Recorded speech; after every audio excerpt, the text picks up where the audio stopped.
really happy, really glad to have Westlife at my side. It's just the three of you. Where's the rest? Just the three of us. The other two guys are doing another interview in another room. Just the two. Just the three of us. Not four of us, no.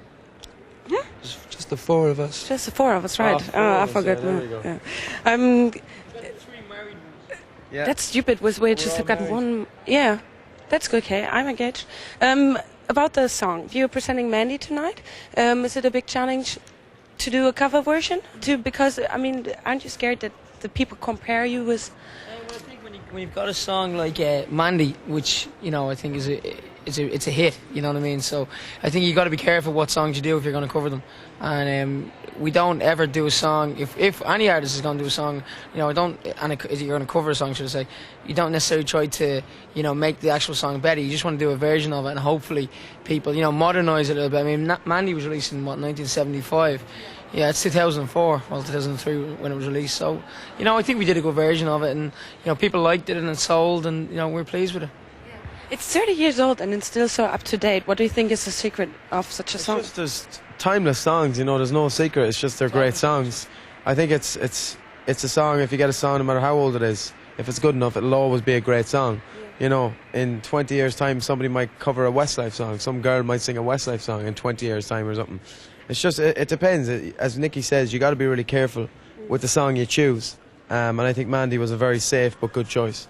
Also, Uptown Girl was a really good. Uptown Girl, yeah, but that's another that's a classic record that nobody had ever done before. Like Mandy, nobody had ever covered it really before in like the UK and Ireland and Europe, whatever. So we were the first kind of people to cover that song, and a lot of our fan base would not know, let's say, Uptown Girl. I would not know Mandy. So to a lot of our fan base, it was a new song, and to the people that maybe are in an older of our fan base, it was like a song they remember. So we got kind of the best of both worlds, There's so many cover songs. Do you have a favorite one from somebody? Cover songs. Sorry. Well, I think the best song that was covered, I liked Sinead O'Connor's version of Prince's "Nothing Compares to You." That was good. I fuck up my sound. Sinead O'Connor's version of Prince's "Nothing Compares." Okay, hang on a second. Right. There you go. Okay. Is it gone? It's gone. Nice. Sinead O'Connor's version of Prince's "Nothing Compares to You" was really good, and I think Wet's cover of the Trogs, "Love Is All Around You," that's good as well. Do you have any favourite? Actually, Wet, "Love Is All Around Me," I think it was brilliant, and Mandy. Yeah. I thought Madonna's version of "American Pie" was very, very cool. There's plenty out there. I can't think of anyone. Yeah, "Bodyguard," "I Will Always Love You," that's a cover. That was originally written by and performed by Dolly Parton. Yeah, so there's plenty. Elvis has done a few covers. Frank Sinatra, the few covers, and Or "Say It Isn't So" it's called now. Sorry. My love. I love that Irish accent. So many Irish bands tonight here. Really, it's a hard time for me. It's an Irish night tonight. It's an Irish night in Germany tonight, so we're very happy. We're all here. It's great. Can you remember I tried to explain yesterday the Fahrenheit thing into the Celsius? Yeah. Multiplication? Okay, it's like if you have 70-degree Fahrenheit, you take minus 32, divide it through 9, and then multiply it with 5. 104. That's what I said last time. It's not possible. I mean, it's not possible that there are 104 degrees. Roasting. Very hot. It's very hot. Yeah. Okay, let's go on with the music. Ronan Keating's going to be here tonight. Is it that you see sometimes once in a while in a pub in Dublin, or you don't have any contact? We don't really see. He actually lives beside Nicky. Oh. Well, around the corner from Nicky. You call him Nicky? No, Nicky isn't Nicky in Arbor. Okay, so I was like... No, Ronan lives very near Nicky in Dublin. But we usually see him a lot. We meet up with him in London or meet up with him in Dublin to go out for dinner or... Ronan this side of me, I've got Bono this side of me. People just tend to live beside me. I don't know what it is. Chris the Burke? I think it's what I've got a nice ass. I think everyone kind of is attracted to my ass. To your ass? Yeah. He's joking. You've got a donkey? An ass. An ass is a donkey. Okay, I'm trying to understand that. We are good friends at Ronan. We are good friends at Ronan, so we meet up with him quite a bit, and we always see him at shows and stuff. Ronan's got a nice ass too. Yeah, he does. I think so. It's fantastic. I've actually spoken to Ronan's. No. Okay. Well, you don't want to see them two having a conversation because they make real asses themselves. So You know. All right. Okay, I'm getting a little.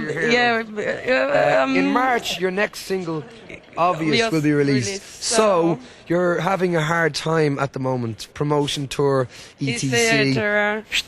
When do you take your time to relaxing? Can I just say before that, we're actually performing in January on our tour. I presume the tickets are on sale now, if not very soon, in Hamburg and Oberhausen. You gonna perform there? Yeah. When? Oberhausen. It's in May times. I'm not sure the exact date. But Yeah, first week of May. First week of May? Yeah. It's my birthday, the 5th. You come and we'll sing happy birthday too. Yes. There is talk about us playing a concert in Bayern Munich's stadium. It's the same. Yeah, but it's just drink talk, so don't mind me. I love the hall in Oberhausen. It's so big. It's huge. It's a very good hall, very good acoustics as well. we saw the Backstreet Boys there about 4 or 5 years ago now. We went to see. We happened to be in Oberhausen at the time, and we saw the Backstreet Boys, and they were very cool. Boys Don't Be There the night before, which was very good as well. No, it was the same arena. But it was very cool. Do you play any instruments? No. Flute? Flute. This one or this one? Well, I hold it all different ways. It depends. So, I usually get my wife to hold it for me when I'm playing it. all right, that's nice. And what do you do with your fingers? Okay, this really is getting too far. Behind my head. Good friends of Westlife bought me a piano for my wedding. So, I'm like grade 7 or something on piano. I can actually teach piano. So You're just learning, yeah? You're all by yourself or you have a teacher? just by ear. It's a very nice ornament in his house. That's all it'll ever be. That's actually a drink stand. Nicky actually does have a flute on top of his piano. Yeah, Jordana plays the flute. I played the flute the other day in my house. Do you have that microphone? Because I don't know where to put the mic. So, okay, because I just wanted to know actually if you go jamming, like if you have something in Germany, it's called Proberaum, like a room where you meet up and just jam around. Session room, yeah, we have a session room. Yeah, we don't bring our instruments though, we just talk about music and have a session. Okay. Session drink. Yeah. What's your favorite drink? No. Don't like Guinness. Like Carlsberg, Beck's, Heineken, Budweiser, vodka, Cristal champagne, champagne in general, any champagne. And that's it. Turbo Shandy's a half a pint of beer and then the other half of the pint glass is Smirnoff Ice. Yeah, it's nice. It's like having champagne and vodka. No, it's like having beer and Smirnoff Ice. Do you know what I had, lads? In Maldives, right? I had champagne and Red Bull. Ooh. Champagne, yeah, Gillian drink, you know what I'm saying? That's actually quite a I like them. What's about the new singer? Ich überhaupt keine Chance hier durchzukommen. Ich weiß überhaupt nicht, was ich sage. Stuhlegang! Stuhlegang!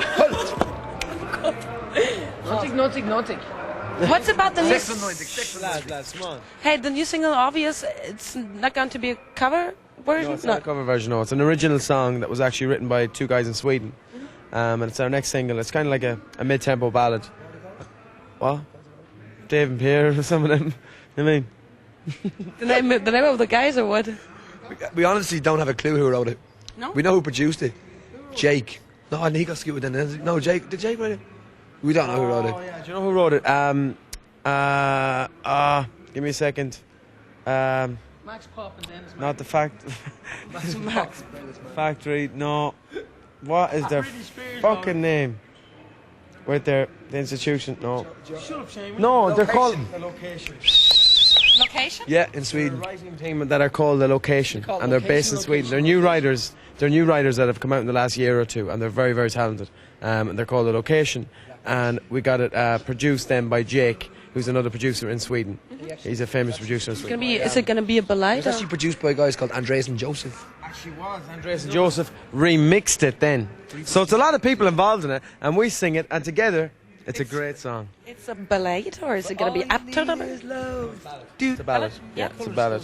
We love our ballads, you know. We do 9 out of 10 songs will be a ballad because it's what we are, and it's what people like. So We are a ballad. I am a ballad. If you were to sing me, you'd be singing a ballad. All right.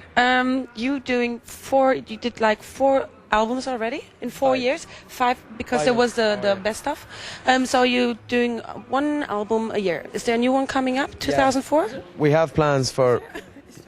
Well, we are talking about it at the moment. We have plans to do one, but it's going to be a different. It's going to be like a themed album, but we're not going to say exactly what it is yet. It's kind of a surprise, but it's something that we're thinking about doing for maybe releasing early next November.